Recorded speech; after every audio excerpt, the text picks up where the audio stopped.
Hi, everybody. This is Gustavo, the host of the Enabled Disabled podcast. It is my great pleasure to have our first professional athlete on the show, Gene. Say that again. Buonomo. Gene Buonomo. We will edit that out. Gene, it's awesome to have you here. We're going to have a great conversation about your life, your career, your motorcycle racing, and your son Declan, who was born with Down syndrome and who is an amazing kid. And you guys are raising money this year through your racing for the National Down Syndrome Society. And I'm really looking forward to this. Thank you for being on the show. A quick description of myself. I'm a middle-aged Latin American male. I have dark brown hair combed to the front. I'm wearing a black polo shirt and I've got some blinds in the back in my living room and some beige drapes. So, Gene, welcome to the show. Please tell us a little bit about yourself and visually describe a little bit of what you look like in your room. It's great to be here. My name is Gene Buonomo. I'm in my living room. I got some pictures behind me. I'm wearing one of my racing shirts. I'm going to say I'm middle-aged too. I'm going to be one of the older athletes on the paddock this year for sure. I'm here with my three boys in my home. I'm happy to be here. Phenomenal. When did you first start getting into racing? So I started racing in 1992. I raced for a few years and then it just started to I probably raced for about 6 years and ended up becoming into the professional level also. Back then it was just the AMA and it just started to get too hard. And I had my first son and I kind of started to feel, okay, this was not the path I should be on right now. Doors were shutting as opposed to opening. And so I backed out gracefully back then. And I was, believe it or not, off the bike for probably about 16 years. Well, 16 years, just doing the basics, the family life, which was great. And I have through that journey, I had two other boys. And then my youngest is Declan, and he's the one who has Down syndrome. He's just changed the whole platform, just the whole dynamic of the family. Yep, and we're definitely gonna get into that. I'm just curious to learn a little bit more about you two. Was racing bike something that you were into since you were really young? Like, how did you start to know, hey, I like this, I'm good at this, and maybe I want to go professional with it? It was a tough fight. My dad was super against it. He did buy me my first dirt, which I thought was bizarre.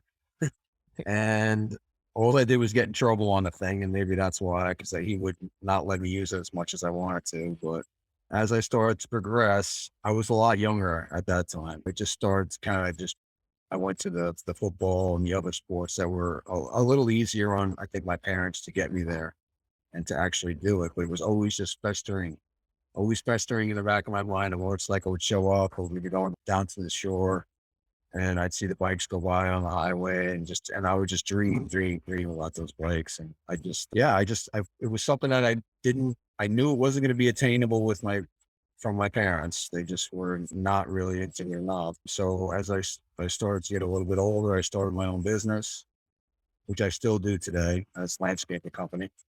And I got this big job. I don't know how I got it, but it was a doctor in the hospital, and it was just a really big job that we did. And it was actually enough money to where I was able to buy my first motorcycle. Yeah, and then I instantly I actually fell off of it pretty quick. And someone's like, maybe you should take this school. It's called Mike Baldwin Pro School. And he was a world champion. And I didn't even know. I just showed up to this school and it ended up being this racing school. And I ended up taking the bike instantly off the street and right to the racing. And that's where it all started. That's where, and I probably did that for about 6 or 7 years where I got a pro ranking. And then as it progressed, like I said, I started to have my family and things fell out of place at that.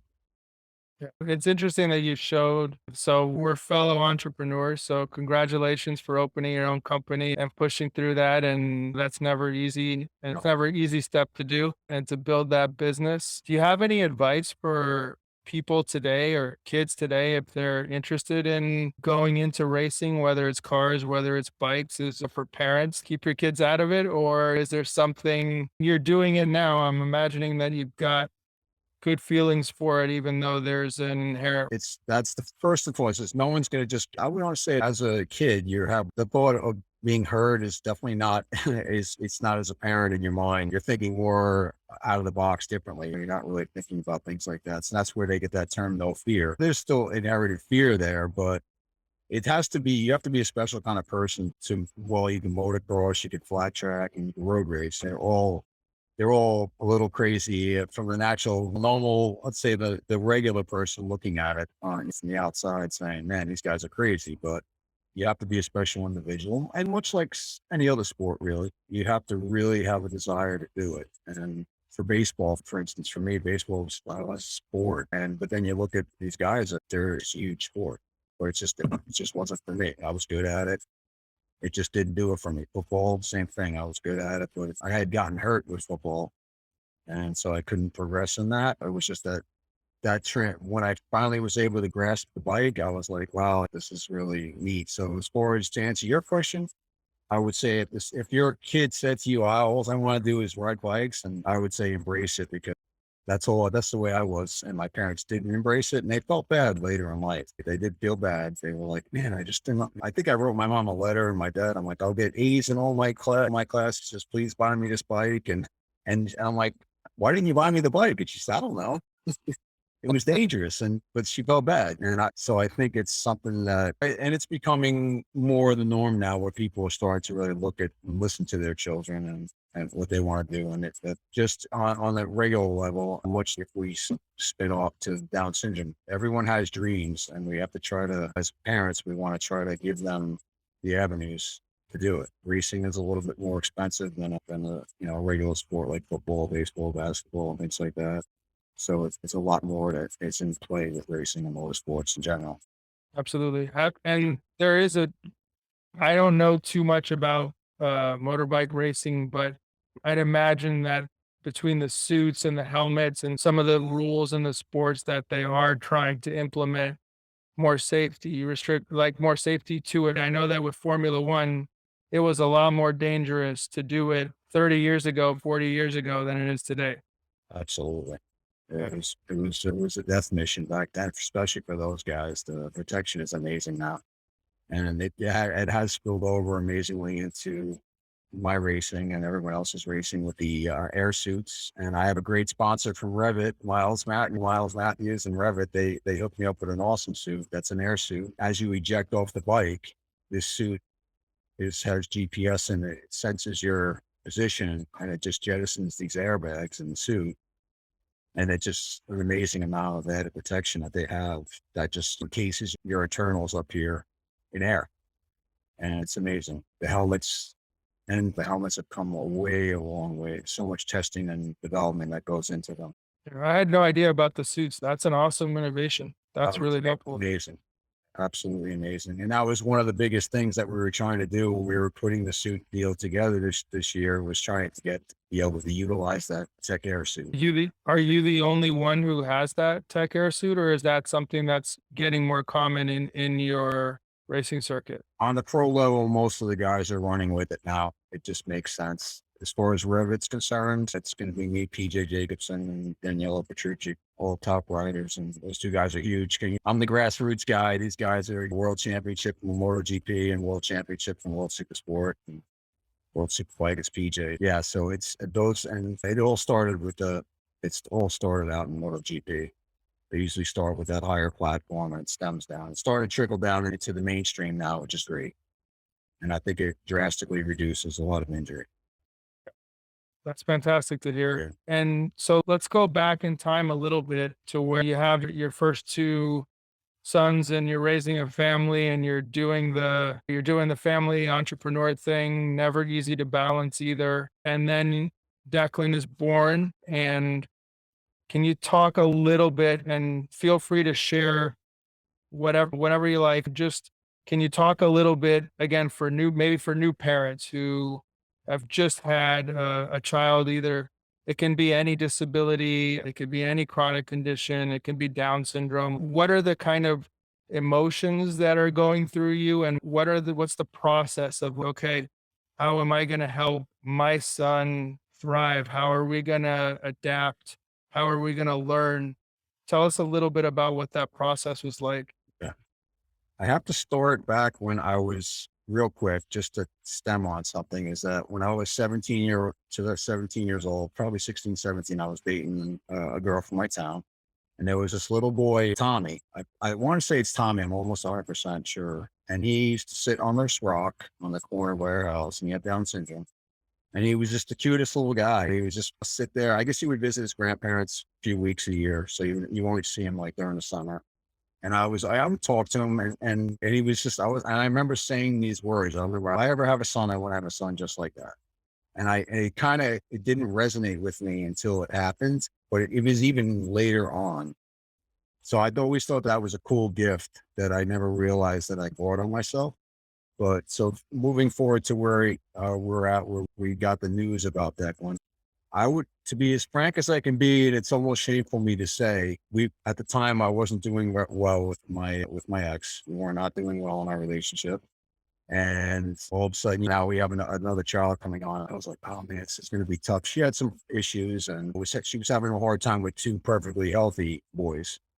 And I was just, man, I don't want. And then all of a sudden we found out we might have Down syndrome, and they were just so brutal about it. They're like, no, you don't want it, just get an abort. Like right away, that was where they went with it. They want to terminate the pregnancy. We're here for you, and it was just very shocking. And that's probably part of the things that we can cover later. And I was the same way. I was scared. I didn't know who to talk to. I was embarrassed for some reason, which is totally ridiculous. And I was worried just because the way things were seemingly falling apart. And then now I had to even work even harder. I thought I was very, like I said, I wasn't very uneducated about it. And the doctors had nothing for me. Yeah, you want to terminate this pregnancy, you terminate. That's all they gave us. There was no support system, nowhere to talk to, no NDSS, no nothing. Just here you go. We're here to help you. And it was sad, very sad. Fast forwarding into it, I am very thankful to my ex because that was one thing she stood firm on because she was like, I was kind of on that side of we should do this, but she stood firm. Thank God she did. And we had Declan, and right out of the gate, we had some issues. They call it a double bubble, duodenal atresia. And so your stomach looks like two stomachs. It's blocked. And when you look at the scan, it looks like you have two, they call it double bubble. So right away, he had to have surgery, 2 days old. And I'm like, oh, here. And then the doctors wanted to remove his appendix for some crazy reason. And this is where I started to become an advocate. And I'm like, why do you want to take his appendix out? Because my mom was an OR nurse. She said, you don't need to take that appendix out. They have to take his whole bowel out to get to the appendix. And it's not necessary. Just tell them to leave it alone. And I went back to the doctor. I'm like, I just want you to leave his appendix alone. Of course, I was overridden by my ex and her parents, and they ended up taking his appendix as well, fixing the double bubble, which is sort of like a basic surgery at that time.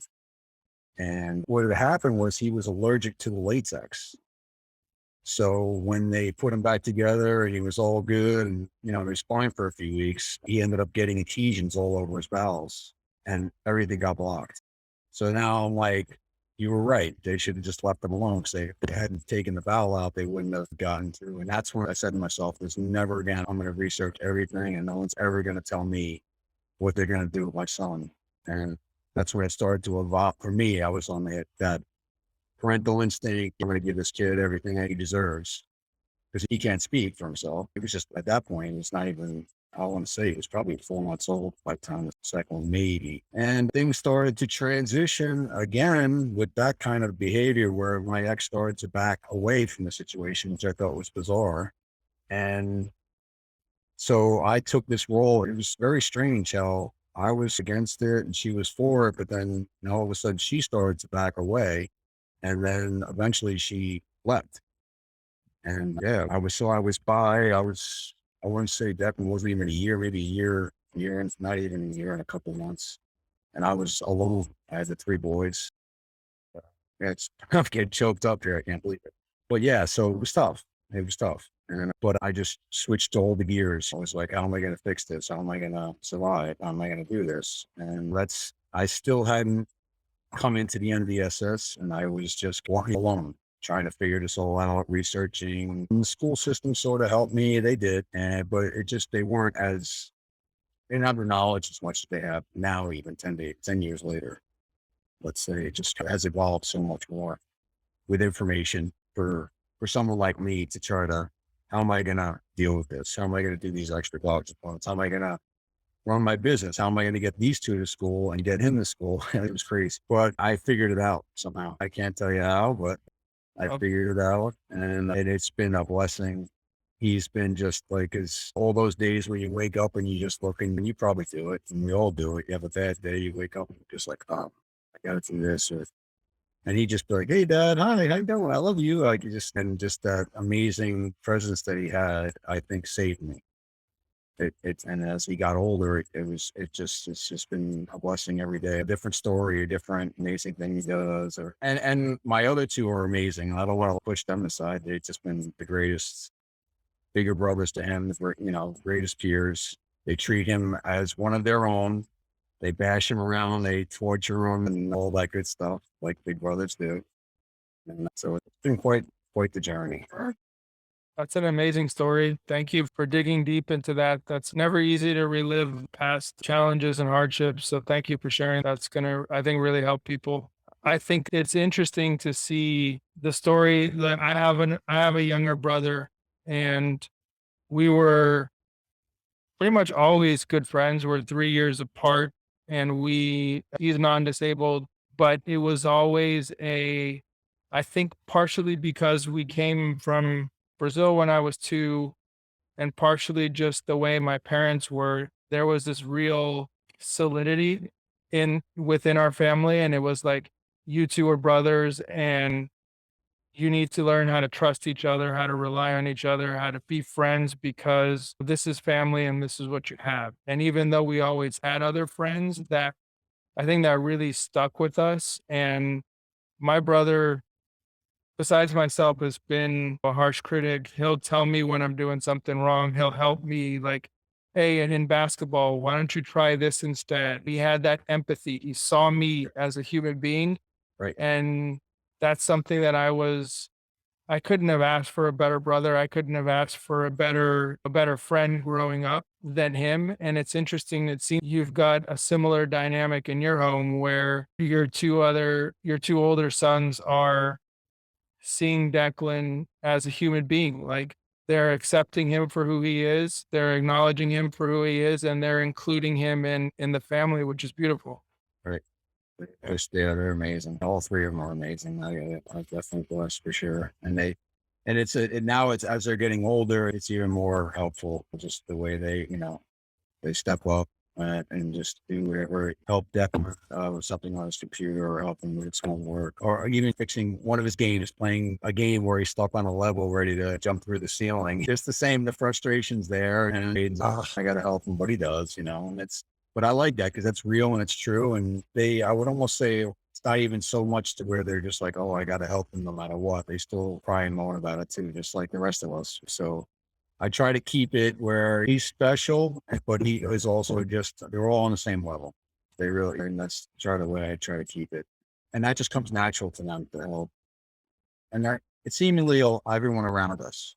I try to put him out there, his videos and dancing and just things he cooks with me. I try to put little videos.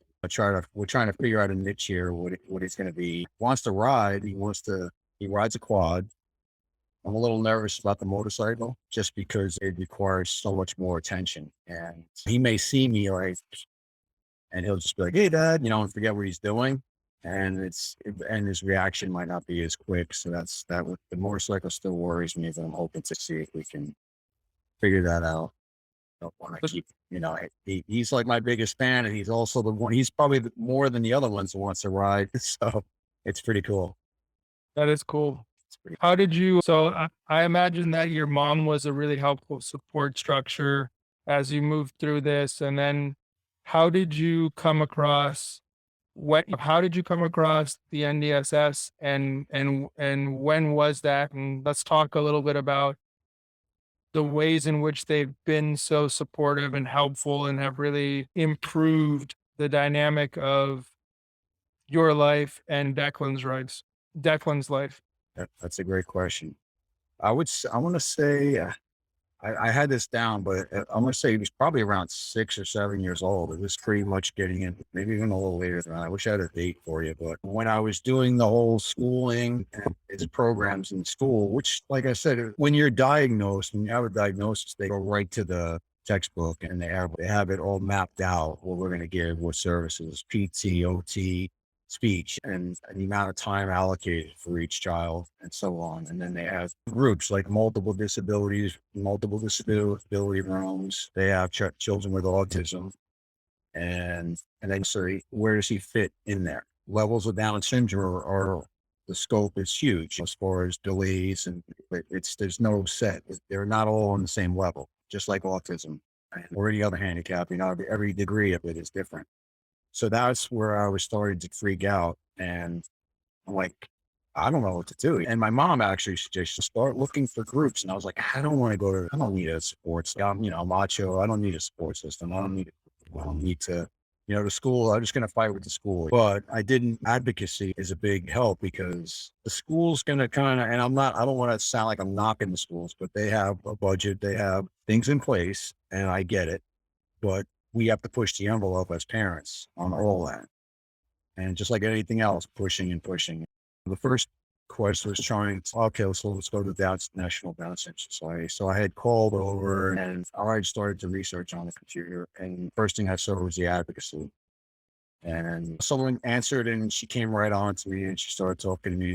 And I was telling her my situation. And she was just kind of, wow, oh my God, okay, we definitely need help. And it just showed me the blueprint of how to address the school system and not back down.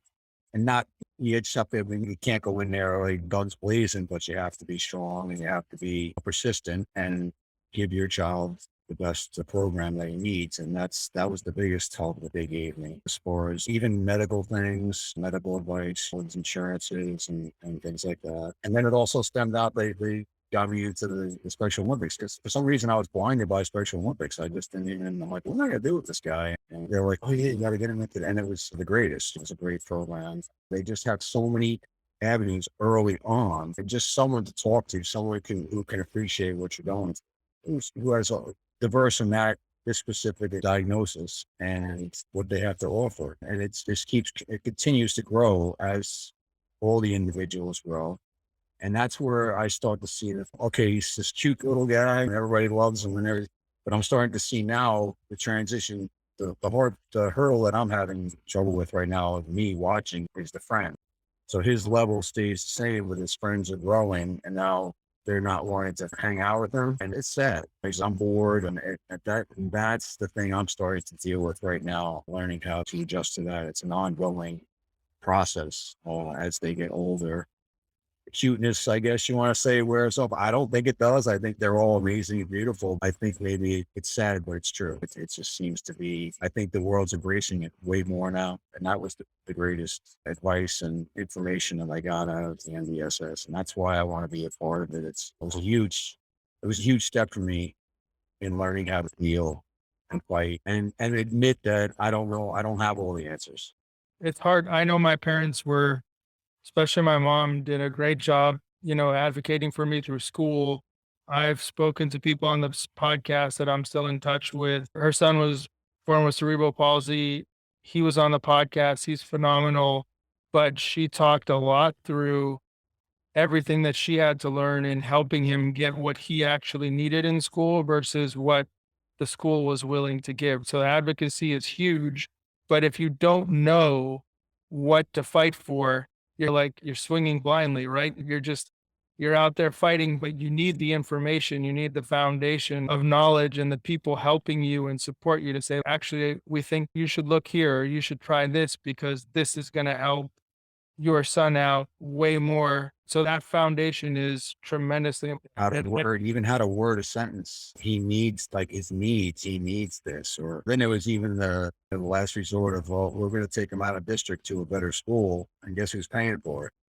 Even things like that. And that's where you get to the last resort. So you're like, you got to bend here a little bit. Give me 2 more hours of speech a week. And I think that's probably one of Declan's greatest hurdles, speech.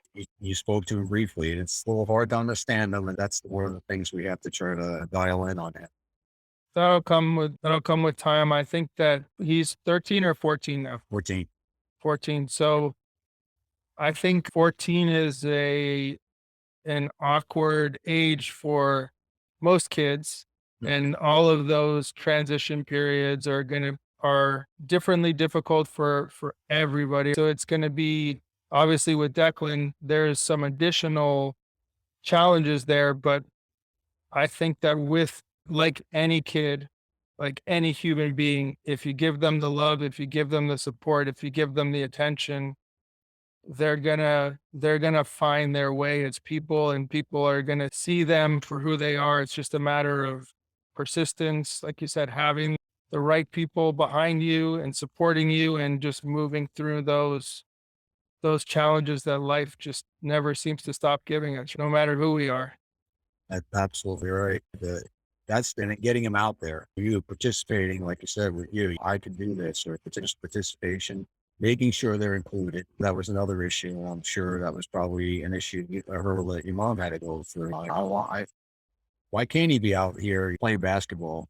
Figure it out. Let's figure this out. And that's I know it's coming, and it's like you said, we've come a long way, and but there's still more work.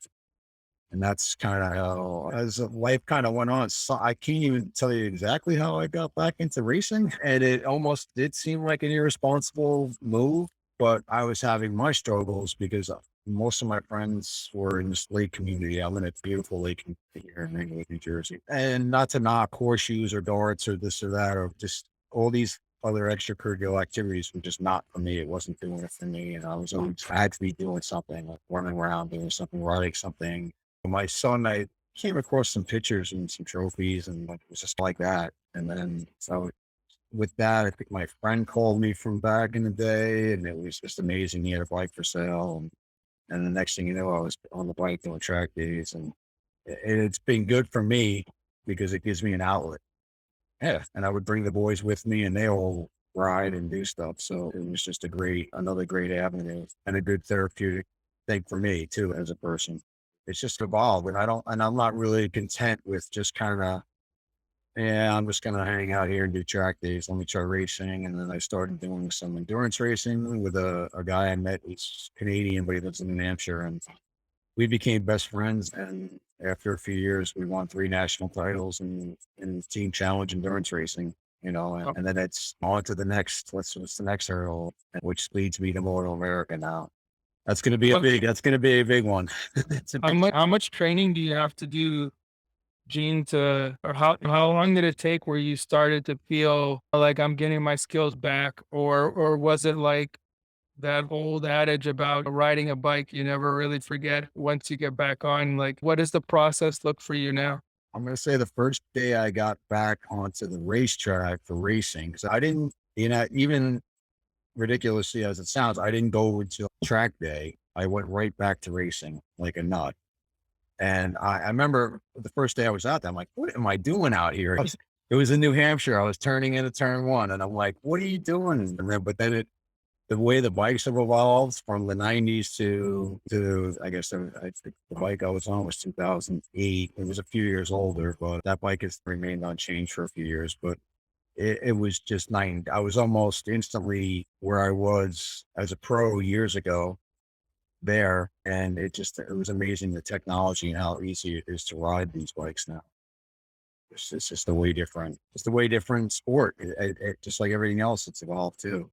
So but I do spend a lot of time training because it's hard for me. I'll say it again, I'm one of the oldest guys. I probably will be the oldest guy in the paddock this year. And I do push myself, and I'm at least an hour and a half a day in the gym doing something. I try to ride with my son. We didn't get to ride too much this year, but he came out to California with me, and we had a lot of fun out there. So anytime we're riding, we're having fun. And it's a nice way. We call it training, but you can ride a motocross bike or a supermoto. It all transitions and all helps you with your road race. That's awesome. And I know Declan's there. I know he's participating. I know he's loving it.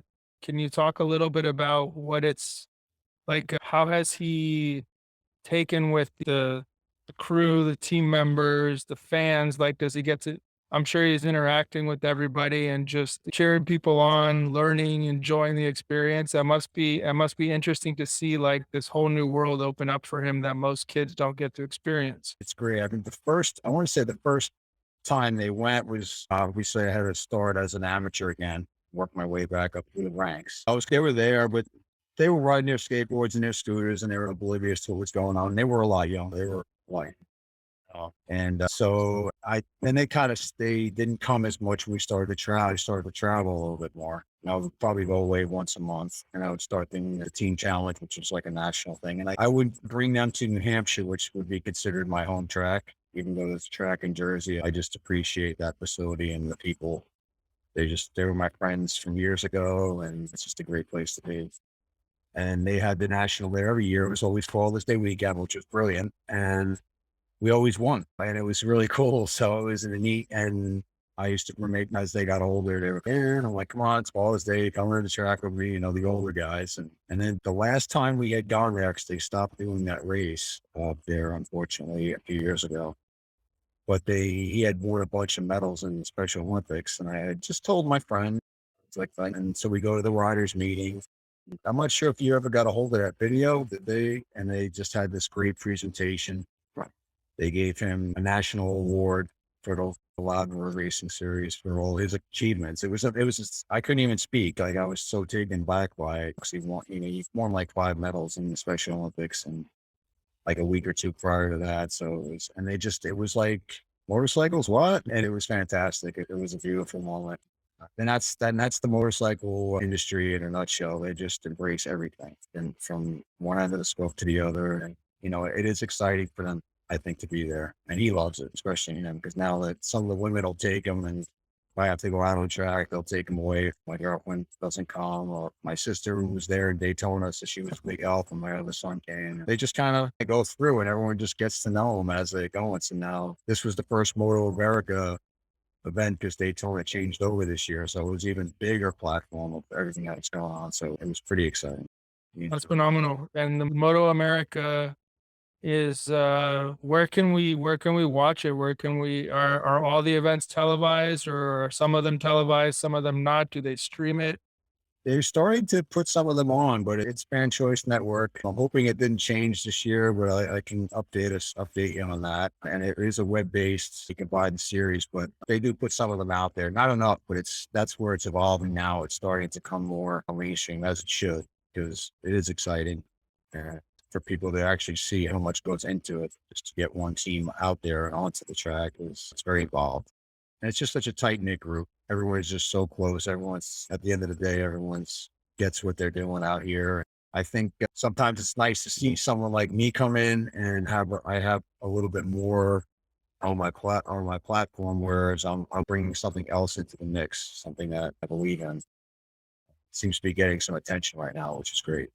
Absolutely. So you are sporting the NDSS logo on your suit, and you're basically helping raise awareness for the organization, teach people, expose people, build the awareness of what it is that they're trying to do and what their mission is. Exactly. 100%. That's awesome.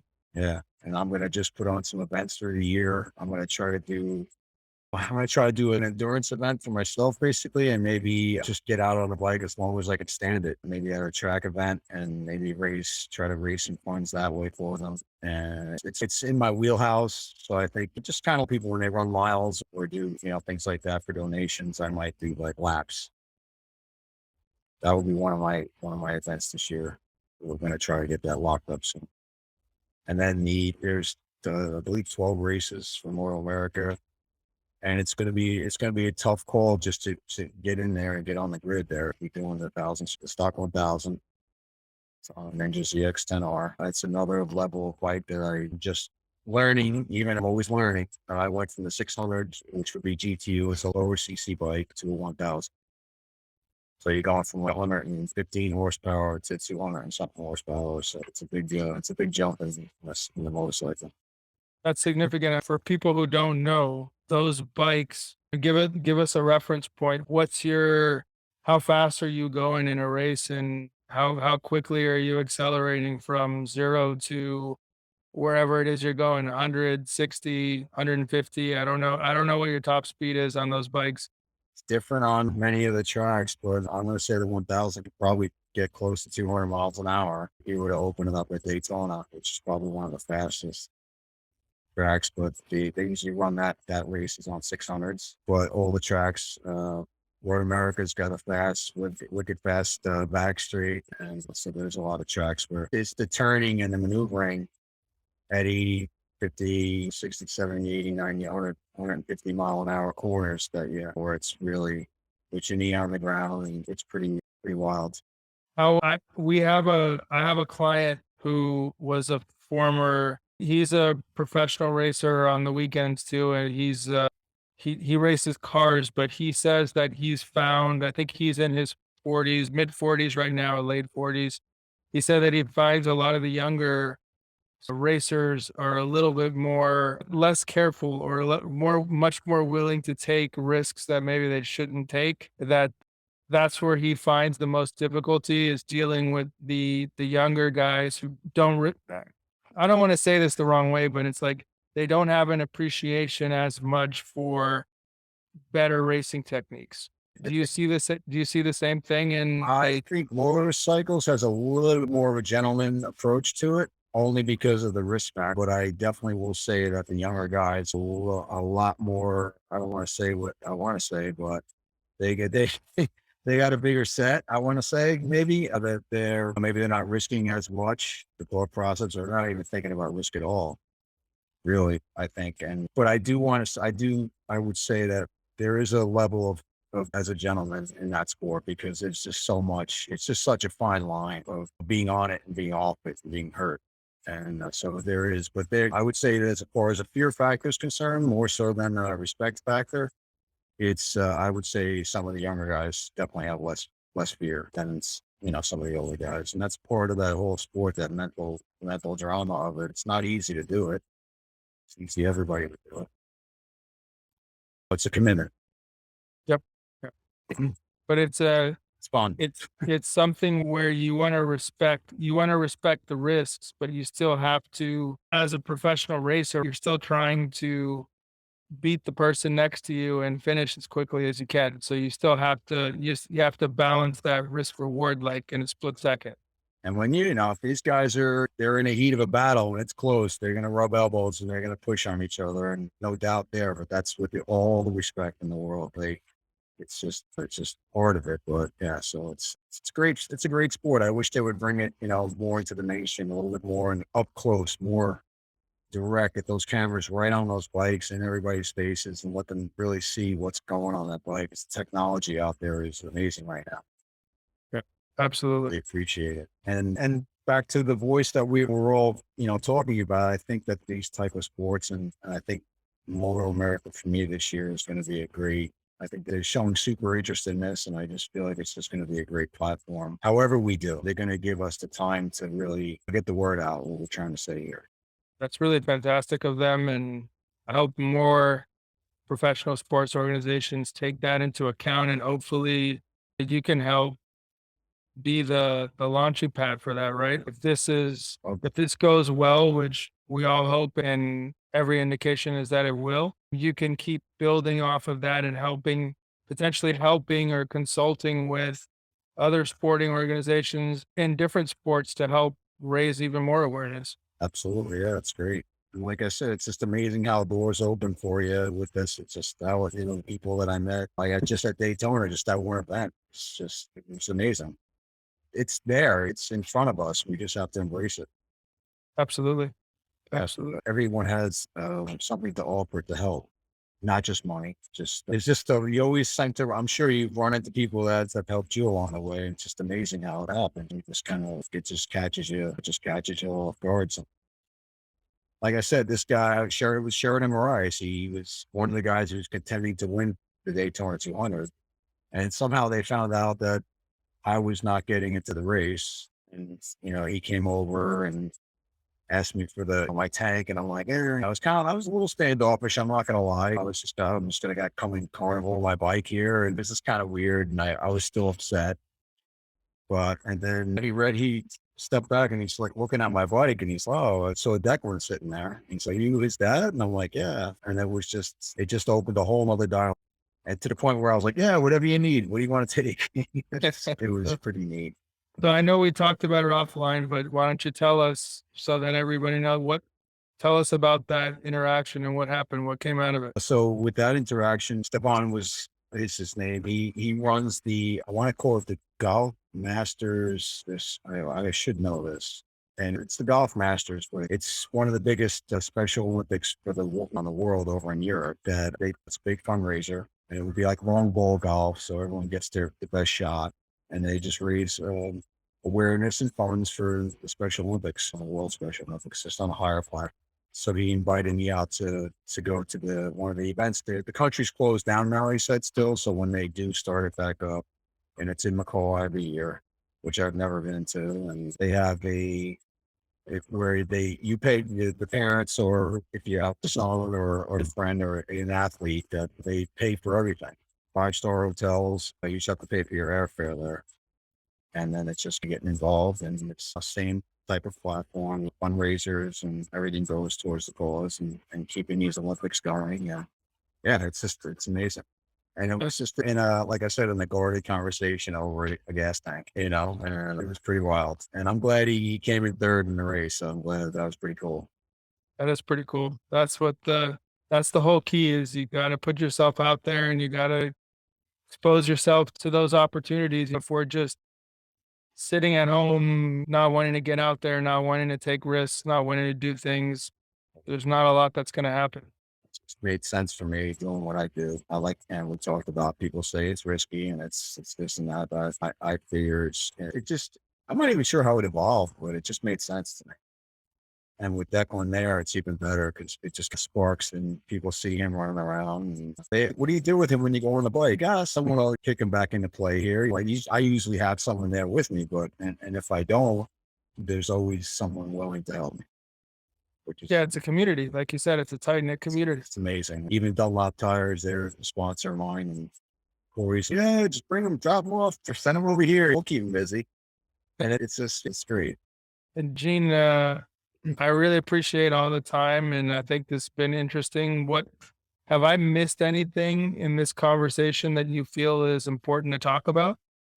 No, I think we covered a lot. I'm glad it was good to share that part of something that I don't usually talk about too much. How I got here and when we first found out that everyone would have Down syndrome. Just that's the kind of awareness I want people to know, because I did have someone reach out to me once, or I reached out to someone who came with the same situation. And we have another great little guy around here in this community, and he's just a wonderful little guy, Raymond. And I feel like she had already made her decision. It was just the usual. It's tough, a lot of emotions going on, and they knew they were going to have. I think she was just kind of going through that journey that you're going to go through. And and I just kind of wrote her a letter on Facebook, and I told her everything you're feeling is normal. It's the unknown we're afraid of. I don't think for a minute they were thinking like us, not having right like that. But the way some society, it's a lot of it. The doctors come, like I said, they came in and I'm like, you want a board, so you can go to the next room over here. Like, it was just horrible. It was sad. Yeah. And then when you see this beautiful person here, you're just like, oh my God, you get robbed. The world gets robbed with someone like this. And I think really we have to just give them the avenues to grow and be their own individual. They have dreams, and they say, oh yeah, they're so happy. And it's true. They are so happy. But they do get sad, and they do yearn, and they do have dreams, and we have to try to figure it out, what it is. And we're still working on that with that one. Yeah, so I'm not a parent, but I imagine that all those decisions are totally normal, and there's always a range of emotions that we go through.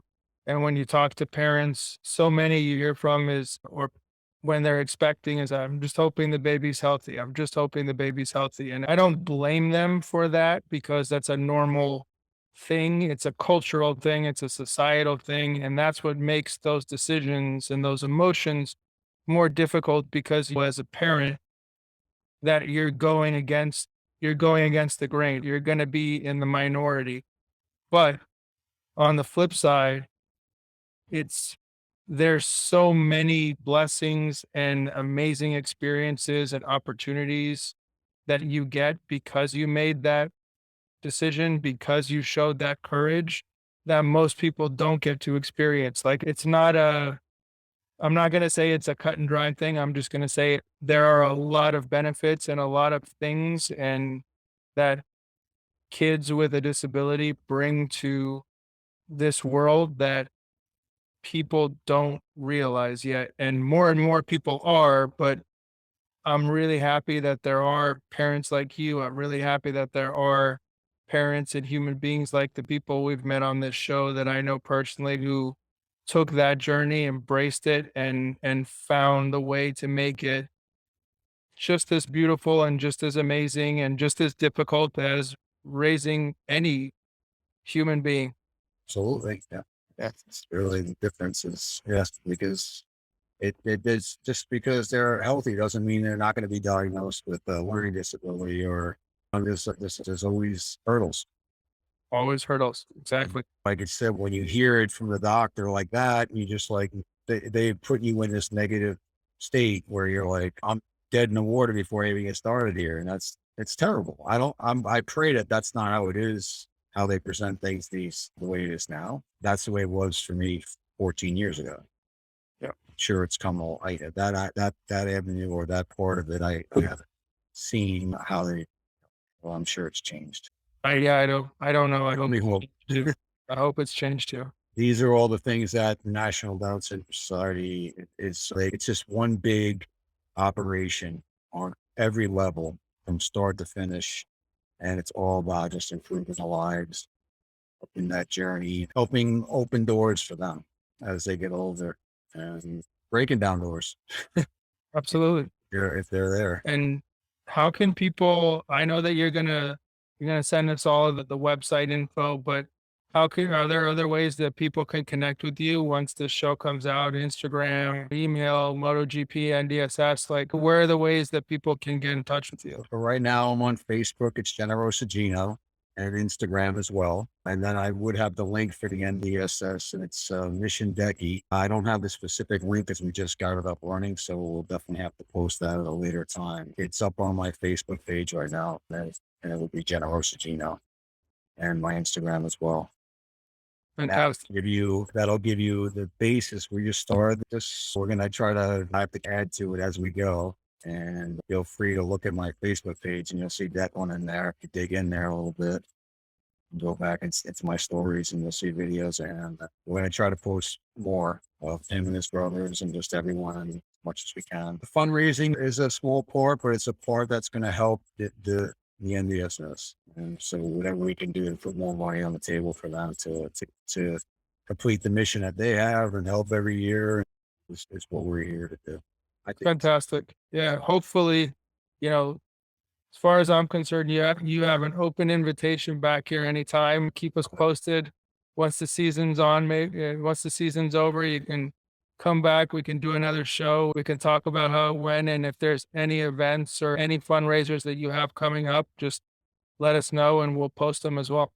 yeah, that'd be great. Yeah, I'm gonna do like we're gonna try to get. I haven't gotten the trigger pulled on it yet, but I'm trying to get a helmet from one of my sponsors, Arai, and we'll see if we can sort of maybe even make a nice some kind of painting on that helmet or get one of those one really good one that I think it's a beautiful one that kind of says everything just by looking at it, and we could put the NDSS on it and maybe raffle that off, just things like that. I'm going to have my team shirts up and as much information as I can get on there so that people can watch and see what's going on with everybody up. I'll definitely, I appreciate you having me on and it's great to meet you too. Likewise. You have an awesome story too, my man. Thank you. Appreciate it. I'd like to hear more about that. At any time. Absolutely. Happy to share. Yeah, no, I appreciate it. So you have yourself a great night. Thank you so much. And we'll definitely be in touch.